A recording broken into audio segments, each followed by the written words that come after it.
दे दो भौज रानी कंगना ललना के भये से दे दो भौज रानी कंगना ललना के भये से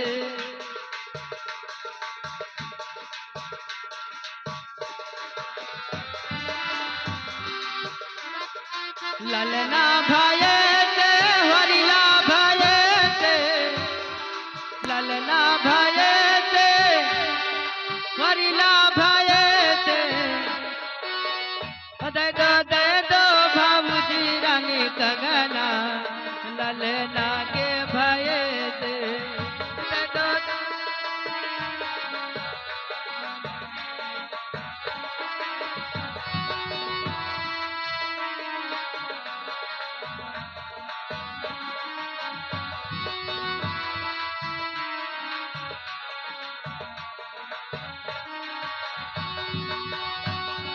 तारे पे ठाड़ी ससुर समझावे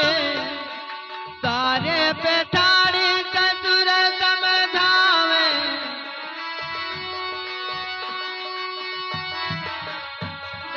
दे दो भयो रानी कंगना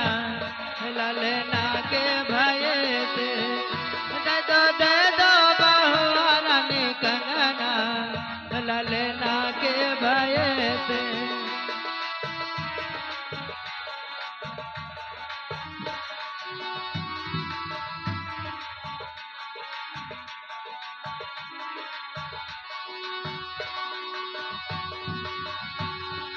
ललना भये से हरिला भये से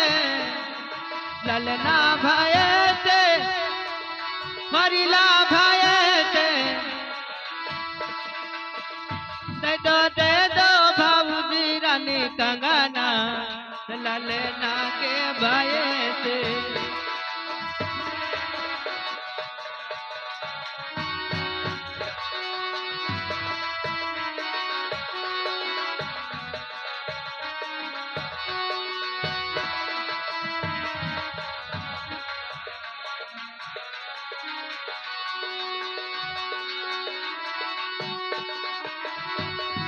तारे पे ठाड़ी जियत समझावे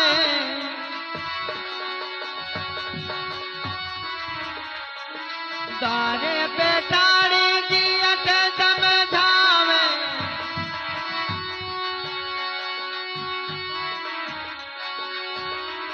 दे दो भयो रानी कंगना ललना के भये से दे दो भयो रानी कंगना ललना के भये से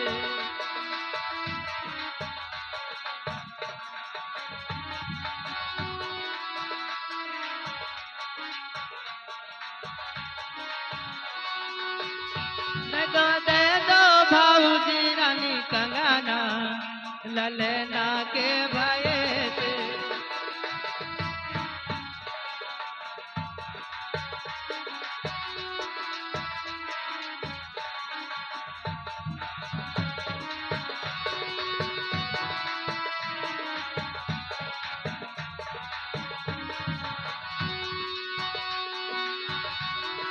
तारे पे ठाड़ी देवर समझावे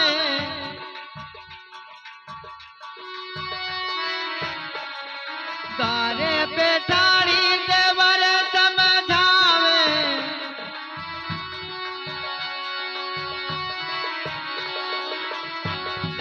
दे दो भौजी रानी कंगना ललना के भये से दे दो भौजी रानी कंगना ललना के भये से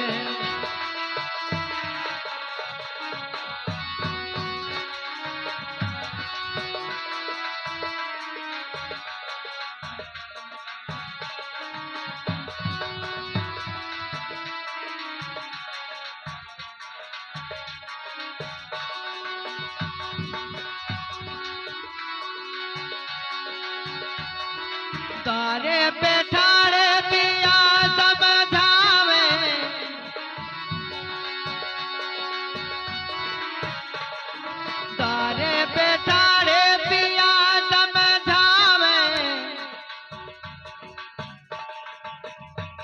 दे दो रानिया मोरे कंगना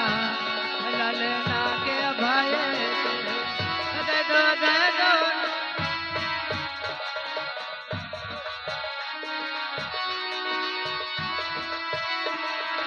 हेलो